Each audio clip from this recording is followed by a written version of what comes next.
Hello! ഈ 2 book കണ്ടോ? ഞാൻ ഇന്ന് റൂം വൃത്തിയാക്കിയപ്പോൾ കിട്ടിയതാണേ. ഇത് ഞാൻ വർഷങ്ങൾക്ക് മുന്നേ പടം വരയ്ക്കാൻ യൂസ് ചെയ്തുകൊണ്ടിരുന്നയാട്ടോ. ഇതിലെന്തൊക്കെയാ വരച്ചേക്കുന്നതെന്ന് ഞാൻ കാണിച്ചു തരാം കേട്ടോ. കുറേ വർഷങ്ങൾക്ക് മുന്നേ ഞാൻ വരച്ചതാ. ഇപ്പം ഞാൻ ഇങ്ങനൊന്നും അല്ല കേട്ടോ വരയ്ക്കുന്നേ. അന്ന് അധികം സപ്ലൈസ് ഒന്നും ഇല്ലാത്തതുകൊണ്ട് ഞാൻ ജസ്റ്റ് ഒരു ബ്ലാക്ക് പെന്നോ ബ്ലാക്ക് മാർക്കറോ ഉപയോഗിച്ചിട്ട് മാത്രമാണ് ഞാൻ വരച്ചുകൊണ്ടിരുന്നത് കേട്ടോ. പണ്ട് ടിക്ടോക്കൊക്കെ ഉള്ള സമയത്ത് ഞാനിത് വരച്ച് പോസ്റ്റ് ചെയ്യുമായിരുന്നു കേട്ടോ. ദേ ഇതുപോലുള്ള അക്ഷരങ്ങളൊക്കെ ഓരോരുത്തരുടെ ആദ്യത്തെ ലെറ്ററും അവരുടെ പേരും ഒക്കെ ചേർത്തിട്ട് ഞാൻ വരച്ചു കൊടുക്കുമായിരുന്നു. നിങ്ങളുടെ ലെറ്ററും ഇതുപോലെ എഴുതി തരണമെങ്കിൽ ജസ്റ്റ് ഒന്ന് കമൻറ്റ് ചെയ്താൽ മതി കേട്ടോ. ഞാൻ അടുത്ത വീഡിയോസിലൊക്കെ ഇങ്ങനെ ആൽഫബറ്റ് സീരീസ് പോലെ ചെയ്യാം കേട്ടോ. ലെറ്റർ മാത്രമല്ല, വേണമെങ്കിൽ നിങ്ങളുടെ നെയിമും നമുക്കിതുപോലെ ചെയ്തെടുക്കാവുന്നതേ ഉള്ളൂ. എന്തായാലും നിങ്ങൾക്ക് ഇഷ്ടപ്പെടുവാണെങ്കിൽ ജസ്റ്റ് ഒന്ന് കമൻറ്റ് ചെയ്തേക്കണേ. കമൻറ്റ് ഇടുന്ന എല്ലാവരുടെയും പേര് ഞാൻ എഴുതി തരാം കേട്ടോ.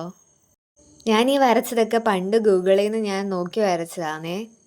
നിങ്ങൾക്ക് ശ്രദ്ധിച്ചാൽ മനസ്സിലാകും, ഇതിനകത്ത് ബ്ലാക്ക് അല്ലാതെ ഞാൻ ഒറ്റ കളറ്, പിന്നെ ഇടയ്ക്കൂടെ ഒരു റെഡ് യൂസ് ചെയ്തിട്ടുണ്ടെന്ന് തോന്നുന്നു.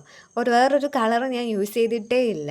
ഈ പടം കണ്ടോ, ഞാൻ കഷ്ടപ്പെട്ട് കുറേ ദിവസം ഇരുന്ന് വരച്ചയാ. എങ്ങനെ ഉണ്ടെന്ന് പറയണേ. ഇതൊക്കെ ഇഷ്ടപ്പെടുവാണെങ്കിൽ ലൈക്ക് ചെയ്ത് കമൻറ്റ് ചെയ്യണം കേട്ടോ. ബൈ.